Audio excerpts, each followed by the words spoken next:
छात्र जो हैं वो प्रदर्शन कर रहे हैं लगातार दिल्ली के जंतर मंतर पर नीट यूजी परीक्षा मुहिम धांधली के खिलाफ। CBSE announced re-examination for one paper each for class 10th and 12th. About 3 years ago, you had a video that showed parents climbing the wall of a school and passing. तो sine theta पढ़ा था ना, cos theta पढ़ा था ना, कहाँ use किया आपने? और वो जो ट्रेन के गुजरने के बाद ट्रेन की स्पीड निकाली थी, आज स्टेशन पर खड़े होकर यही करते हो क्या?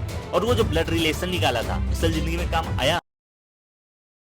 Steve jobs, mark Zuckerberg, Richard Branson, आखिर कब तक हम ऐसे लोगों का नाम लेकर केवल एक सपने में जीते रहेंगे? हम माना इन लोगों ने कभी अपनी कॉलेज की पढ़ाई पूरी नहीं करी है और ये भी माना कि आज ये लाइफ में बहुत ज्यादा सक्सेसफुल हैं, पर उनके पास वो चीजें थी जो हमारे पास नहीं है। इवन आज हम अपनी इंडियन सोसाइटी के अंदर अपने पेरेंट्स को बोले मुझे बिजनेस करना है तो हमें 10 गालियां भी देंगे और मारेंगे भी, बोलेंगे चुपचाप सरकारी नौकरी की तैयारी कर। इवन आज की डेट में आपको बहुत से ऐसे लोग मिल जाएंगे जो बोलेंगे डिग्री की इंपॉर्टेंस नहीं है। तुमसे बस एक ही क्वेश्चन है, डिग्री की इंपॉर्टेंस नहीं है तो एक अच्छी कंपनी में तू अच्छा पैकेज ला के दिखा बिना डिग्री की, तब मैं मानू तुझे। इवन आज की डेट में सबको पता है एजुकेशन कितना ज्यादा जरूरी हो चुका है। इवन एजुकेशन एक ऐसी चीज है ना जो इस पर सवार हो जाता है वो उसकी पूरी दुनिया बदल के रख सकता है। पर क्या हकीकत में ये सही है? दोस्तों स्वागत है आपका हमारे चैनल पर एंड आज हम लोग एजुकेशन सिस्टम के एक पहलू के बारे में बहुत ही डिटेल में बात करेंगे। तो चलिए वीडियो को शुरू करते हैं। सबसे पहले बात करते हैं, पहले के टाइम पे रोटी, कपड़ा, मकान, ये तीनों चीजें बहुत कंपलसरी थी एक लाइफ को जीने के लिए।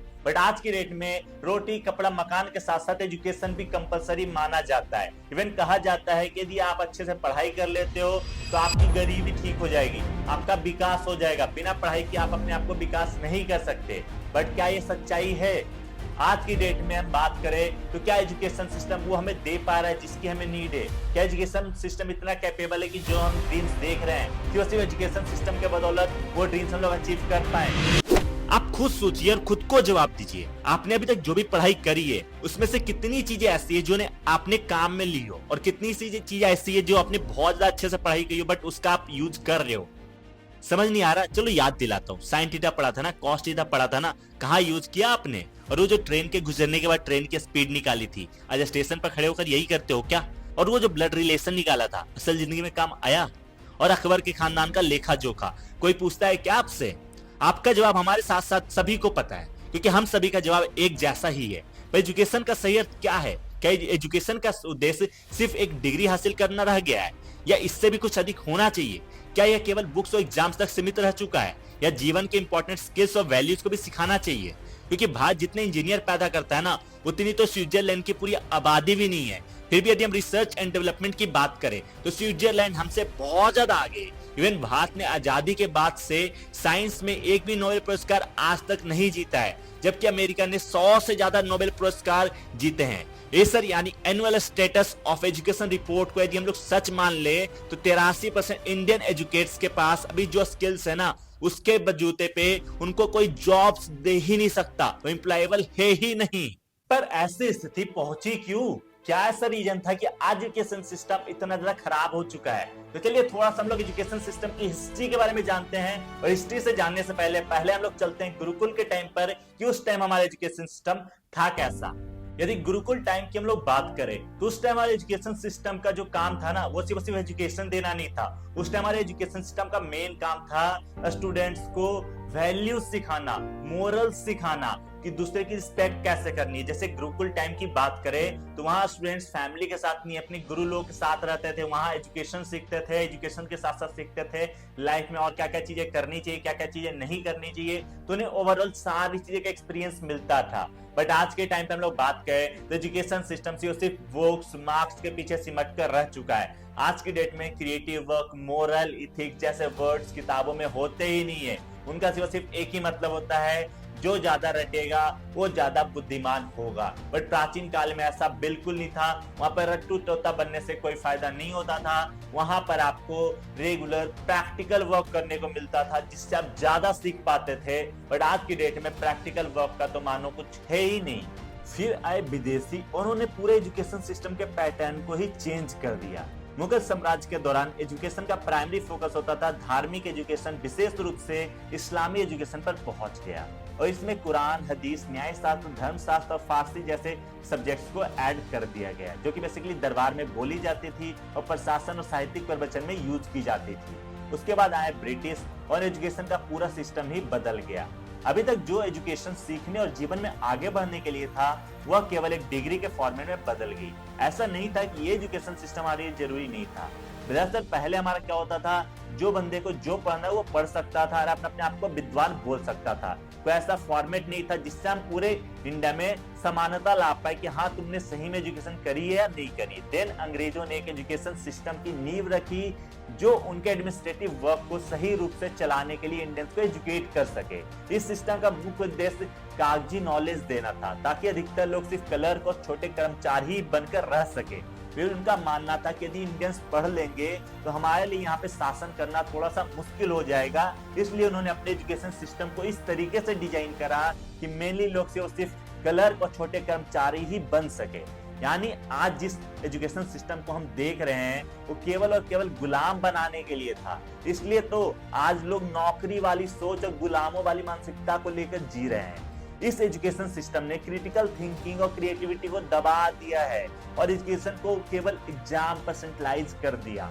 यही सिस्टम आज भी हमारे समाज में जारी है जिससे छात्रों को रटने पर जोर दिया जाता है, ना कि समझने और सोचने पर। ब्रिटिशों द्वारा बनाए गए इस एजुकेशन सिस्टम की बहुत ही लिमिटेशन है। हमारे एजुकेशन सिस्टम में क्रिएटिविटी की कमी एक बड़ी समस्या है। एजुकेशन सिस्टम में एक ऐसा फ्रेमवर्क नहीं है जो छात्रों को क्रिएटिव और इंडिपेंडेंस थॉट को इंकरेज कर सके। स्टूडेंट्स सिर्फ वही पढ़ते हैं जो स्कूल बुक्स में होता है। स्टूडेंट्स को एक ही मेजरमेंट स्केल पे नापा जाता है, जबकि सभी स्टूडेंट्स की कैपेबिलिटी और इंटरेस्ट अलग अलग होते हैं। इस सिस्टम में साइंस को सुप्रीम माना जाता है कि कला और वाणिज्य को निचले स्तर पर रखा जाता है। इसके परिणाम स्वरूप छात्रों को सिर्फ इंजीनियर या डॉक्टर बनने की होड़ में शामिल कर दिया जाता है। आर्ट, सिंगिंग, डांसिंग, नाटक और क्रिएटिव सब्जेक्ट्स को और सब्जेक्ट से छोटा माना जाता है और अक्सर उन्हें एजुकेशन सिस्टम में प्रायोरिटी नहीं दी जाती है। यह छात्रों की इमेजिनेशन और क्रिएटिविटी को दबाकर मार देती है। हाई एजुकेशन प्राप्त करना एक महंगा सपना बन चुका है। यूनिवर्सिटीज और कॉलेज की फीस आसमान छू रही है और कई स्टूडेंट इस कारण से हाई एजुकेशन से दूर हो जाते हैं। इसमें हमारी गलती नहीं है, गलती है सरकार की। जब हर सेक्टर में काम किया जा रहा था तब एजुकेशन सिस्टम को पूरी तरह राम भरोसे क्यों छोड़ दिया गया? देश में केवल अधिक उत्पादन पर जोर किया गया ताकि सामान को और ज्यादा अधिक एक्सपोर्ट करके ज्यादा पैसा कमाया जा सके। तो एजुकेशन सेक्टर को केवल और केवल राम भरोसे छोड़ दिया गया। इसके पीछे एक ही कारण था कि अगर एजुकेशन सिस्टम को बदला गया तो लोग गुलामी की मानसिकता को तोड़कर खुद के लिए खड़े हो जाएंगे, जिससे पॉलिटिक्स में नए और सही दावेदार पैदा होने स्टार्ट हो जाएंगे जो सत्ता में बैठे हुए लोगों के लिए खतरा साबित होंगे। इसी कारण सरकार ने स्टूडेंट्स को गुलामों की मानसिकता से जकड़े हुए एजुकेशन सिस्टम में छोड़ दिया जहां से उनका निकलना नामुमकिन था, और फिर भी एक ऐसे रास्ते पर मुड़ते चले गए जो न से भी बदतर है, यानी सरकारी नौकरी की तैयारी। क्या सरकारी नौकरी इतनी अच्छी होती है और प्राइवेट नौकरी बिल्कुल भी अच्छी नहीं होती है? आंसर आप सभी को पता है। इवन प्राइवेट नौकरी में लोग बात करें तो आप लाखों के पैकेजेस पे अच्छी खासी इनकम जनरेट कर रहे होते हो, जबकि यदि आप सरकारी नौकरी में हो ना, यदि आप चपरासी भी हो ना, तो आपकी ज्यादा वैल्यू की जाती है। इवन इंडियन सिस्टम में जब हमारी शादी की बात चल रही होती है तो वहां पे भी सबसे पहला ख्वाहिश लड़कियों का ये होता है तुम सरकारी नौकरी वाले होने चाहिए। आपको शायद हमारी बात सुनकर सच ना लगे, पर इस खबर को ध्यान से पढ़िए। उत्तर प्रदेश पुलिस में चपरासी के 62 पोस्ट के लिए भर्ती के लिए 3700 पीएचडी कर चुके लोगों ने आवेदन किया था। आप खुद सोचो सरकारी नौकरी पाने के लिए कितनी होड़ मची है और हमारा एजुकेशन सिस्टम किस हद तक फेल हो गया है कि पीएचडी करने के बाद लोग चपरासी की नौकरी करने के लिए भी तैयार हो चुके हैं। और अगर आपको लग रहा है कि सैलरी ज्यादा मिल रही होगी तो ये आप गलत बात कर रहे हो, क्योंकि इस पद की शुरुआती सैलरी लगभग 20,000 रुपए प्रति महीना की है और ये कोई पहली बार नहीं हुआ है। आप किसी भी एग्जाम में फॉर्म भरने के लिए एजुकेशन क्वालिफिकेशन चेक करके देख लीजिएगा। सच्चाई जानकर आपके पैरों तले जमीन खिसक जाएगी। और सरकारी नौकरी पाने के चक्कर में हर साल ना जाने कितने लोग कर्जा लेकर तैयारी करते हैं और केवल इस उम्मीद में कि एक बार सरकारी नौकरी लग गई तो उनकी जिंदगी बदल जाएगी। पर क्या सरकारी नौकरी की हालत इतनी सही है? पिछले 5 सालों में लोग बात करें तो भारत में बहुत ऐसे एग्जाम से जिसका पेपर लीक हुआ है, जिसके कारण लाखों स्टूडेंट्स की जिंदगियां बर्बाद हुई है।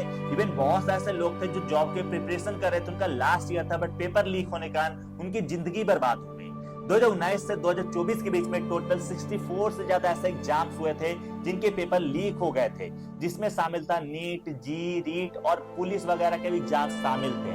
उत्तर प्रदेश, राजस्थान और महाराष्ट्र जैसे राज्यों से सबसे ज्यादा पेपर लीक की घटनाएं सामने आई थी। एग्जाम्पल के लिए 2023 में उत्तर प्रदेश पुलिस भर्ती परीक्षा और 2022 में रीट के पेपर लीक होने के कारण परीक्षाएं रद्द करनी पड़ी थी और लाखों स्टूडेंट्स डिप्रेशन का शिकार हो गए थे। और ये पेपर लीक क्यों हुआ? इसका मेन रीजन था सरकारी नौकरी का आराम। मैं साथ के इंसिडेंट्स आपको बताता हूँ। मेरे घर में लोगों को कहा जाता है कि सरकारी नौकरी लग गई ना तो आराम ही आराम है, और खासकर सरकारी टीचर के बारे में समझा जाता है कि उनको फ्री में सैलरी मिलती है। बार बार यही कहा जाता है कि क्या ही करना होता है सरकारी स्कूल में, और फिर सरकारी स्कूल के रिजल्ट को देखकर हम सरकार को ही कोसने लग जाते हैं। आप और हम जब तक कुछ क्रिएटिव करना नहीं स्टार्ट करते, सिर्फ सरकारी जॉब के चक्कर में पड़े रहे, सिर्फ सरकारी एजुकेशन सिस्टम है ना उसको पकड़ के बैठ जाए कि जो होगा देखा जाएगा, तब तक आप इस एजुकेशन ट्रैप से बाहर नहीं निकल सकते हो। आपको कुछ और न्यूज दिखाता हूँ। अभी कुछ एग्जाम था बिहार स्टेट में जहां से मैं रहता हूँ, वहां पर रिकॉर्ड बन गया। हमारे रेलवे स्टेशन पे इतनी ज्यादा भीड़ आ गई, एग्जाम फॉर्म जिन्होंने फिल करा था जाने के लिए ट्रेन में जगह ही कम पड़ गई। ये तो छोड़ो, मैं आपको अपने खुद के कॉलेज एंड स्कूल्स का कुछ सीन दिखाता हूँ। ये सीन है जब एग्जाम होते हैं। तो ये सीन हमारे प्लेग्राउंड का। प्लेग्राउंड इतना अच्छा तो पढ़ाई क्या होती होगी, टीचर क्या पढ़ाते होंगे आपको ही पता होगा ही। अब बताओ उनका क्या, जो उस जगह पे पढ़ रहे हैं दिल्ली, मुंबई जैसे बड़े बड़े सिटीज में तो फिर भी सही है, बट उनका क्या जो यहाँ पे चीजें कर रहे हैं। बाकी मैं आपको बता दूं कि आज की डेट में यदि आपके एजुकेशन ट्रैप से बाहर निकलता है तो उसका सिर्फ एक ही सोल्यूशन है। वो सोल्यूशन है अपनी स्किल्स पे वर्क करके। जैसे कुछ टाइम पहले 80,000 वैकेंसी निकाली थी टीसीएस ने, बट वो फिल ही नहीं कर पा रहे थे बिकॉज उनको टैलेंटेड लोग मिल ही नहीं रहे थे। तो आप जो भी कर रहे हो उसके साथ साथ अपनी स्किल्स पे वर्क करना स्टार्ट करो। यदि आपने स्किल्स सीख लिया तो आपको कोई नहीं रोक सकता। एटलीस्ट आप अपने घर वालों के एक बेटर लाइफ दे पाओगे। आज की डेट में हम लोग बात करें तो हमारे साथ बहुत सारे लोग काम कर रहे हैं। उनका डिग्री मुझे नहीं पता, उनकी क्वालिफिकेशन मुझे नहीं पता, बट आई नो कि उस स्किल में वो बेटर हैं। इवन हमारी टीम में सारे लोग वीडियो एडिटर हो, ग्राफिक डिजाइनर हो, कॉपीराइटर हो, वेबसाइट डेवलपर हो, वो अपनी कोई खास डिग्री लेके नहीं है, बट उनके पास जो स्किल्स है ना उस स्किल्स के वो बादशाह हैं। तो स्किल्स पे वर्क करना स्टार्ट करो। Education is also important, degree is also important, but skills को इग्नोर मत करना। बाकी यदि आपको डिग्री के अलावा स्किल्स सीखनी है बिल्कुल फ्री ऑफ कॉस्ट में, डिस्क्रिप्शन बॉक्स आप लोग चेक कर लेना। इंटीवेब हमारे सेकंड चैनल है जहां पर लोग स्किल्स की बात करते हैं, स्किल्स कैसे सीखना है कंप्लीट आपको सिखाते भी है, तो जाकर सब्सक्राइब कर लेना। एंड इस तरह के और अमेजिंग वीडियोस देखने के लिए चैनल को भी सब्सक्राइब कर देना। बाकी मैं आपसे मिलता हूं नेक्स्ट वीडियो में, तब के लिए थैंक्स फॉर वॉचिंग गाइस।